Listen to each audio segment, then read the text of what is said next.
Hitler conquered new German territory, claiming he was uniting the German people. Hitler initially annexed territories with a majority German population.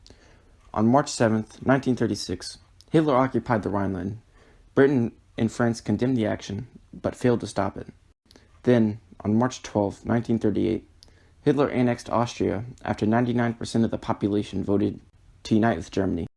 Again, Britain and France refused to act. Then, Hitler annexed the Sudetenland, a region on the Czech border that had a majority German population. Hitler had his eyes on the Sudetenland because it is where 3 million ethnic Germans lived. It also handed over to the Nazi war machine 66% of Czechoslovakia's coal, 70% of its iron and steel, and 70% of its electrical power. Plus, the Sudetenland had border defenses protecting Czechoslovakia from another country attempting to invade it. In order to annex the Sudetenland, Hitler made a very one-sided agreement with England, Italy, and France known as the Munich Agreement. The Munich Agreement started when Neville Chamberlain, the British Prime Minister, and Edouard Daladier, the French Premier, submitted a proposal to Germany that would hand over 50% of the Sudetenland to Germany. Hitler stiffened his demands and wanted all of the Sudetenland to be his. To avoid a war, Benito Mussolini, Adolf Hitler, Edouard Daladier, and Neville Chamberlain held a conference in Munich. The conference occurred on September 30th, 1938.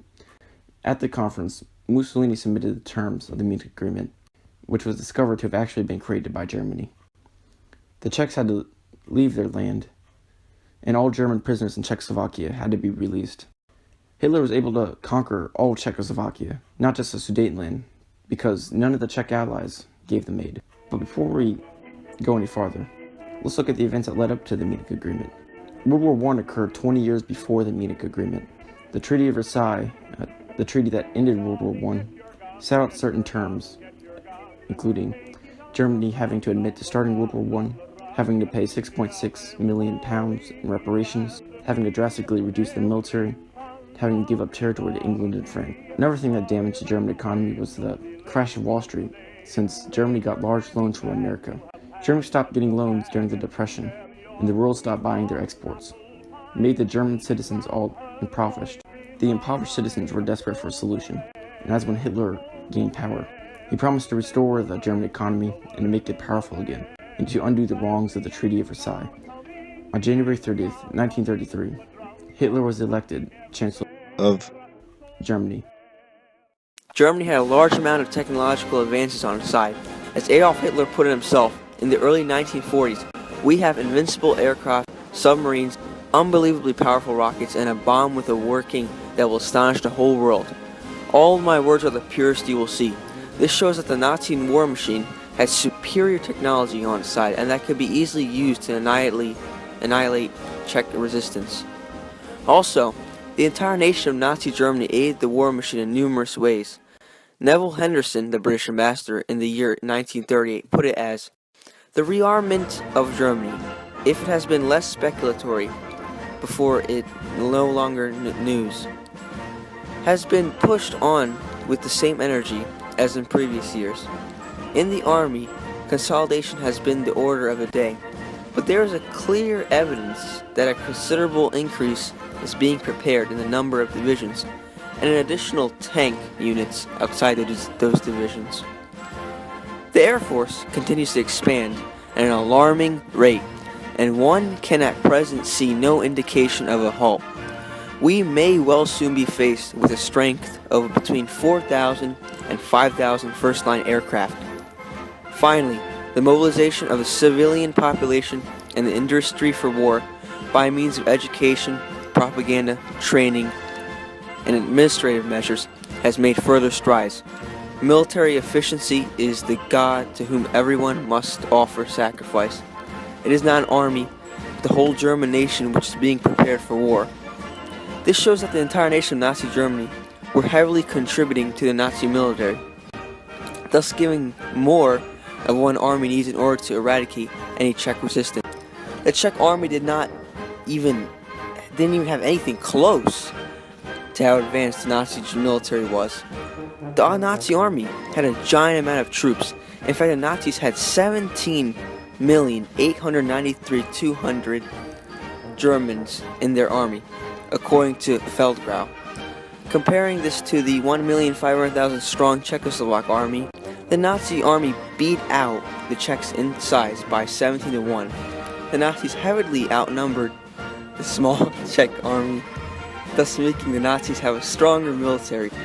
But some would argue that if the Allies backed up the Czechs, they would still be defeated by the Nazis.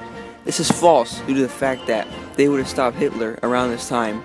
The Nazis' force would not be as large as or fortified in Europe.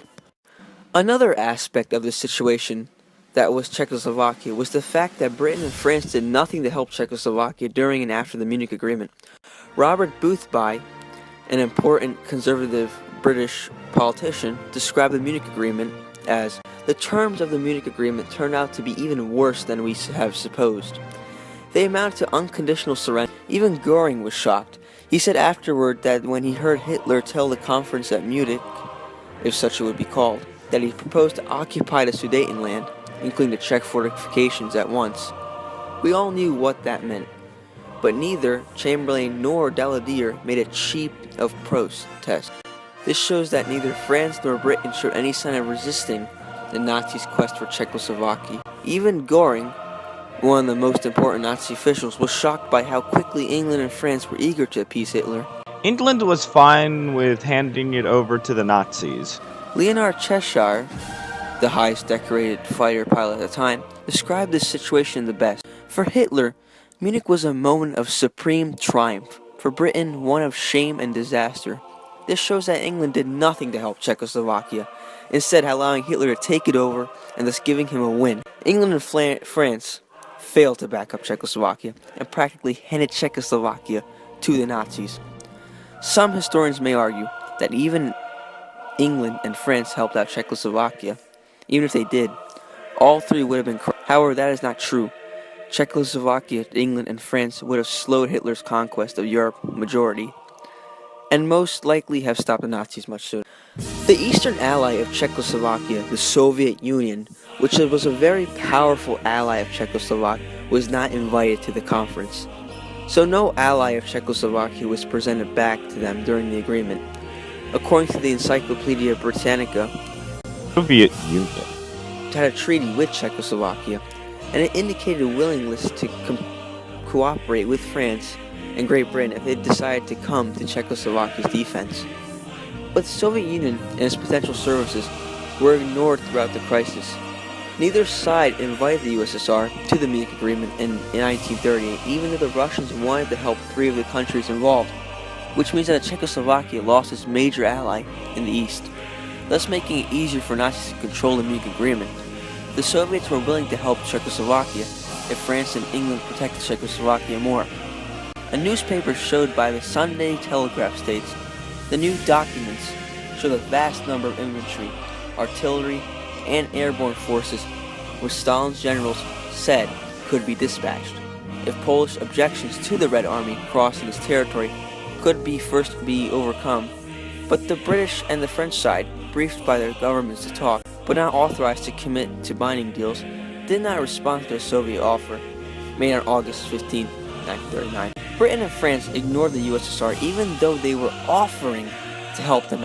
Since the USSR was communist and Britain and France did not like communism, and France even had a treaty with the USSR called the Franco-Soviet Treaty of Mutual Assistance, saying that in the event that France or the USSR are subjected to a threat or danger of aggression on the part of a European state, the USSR and France engage themselves in reciprocally to proceed in an immediate mutual consultation or measures to take in order to observe the provisions of Article 10 of the League of Nations Pact. Now, This was terrible for Czechoslovakia. since France did not get involved with USSR, some would argue that even the USSR was the first to side and help Czechoslovakia. The same would have resulted. That statement is incorrect since the USSR had one of the biggest militaries at the time, and it was Czech's major eastern ally. If the Soviets weren't blocked from being at the conference, Czechoslovakia would have most likely not have been conquered by the Nazis. Our interpretation of the topic is important for today because dictators could still attempt to conquer more and more territory, and countries such as the United States should stand against modern conquest. For example, Russia's conquest of the Crimean Peninsula, and in most countries did not try to prevent it or to limit Russia's imperialistic power afterwards. Another example is North Korea. North Korea is threatening to bomb most of the countries around it, and most countries just seem to be content with hitting it with trade embargoes. If countries don't actually try and stop tyrannical dictators and their nations, they could be invaded themselves or just become invaded. And countries should not attempt to have an alliance with the tyrannical nation because then they will not be helping anything and they will be causing major harm. They should instead either stand up to the dictator themselves or form a group of countries to stand up to the evil dictator.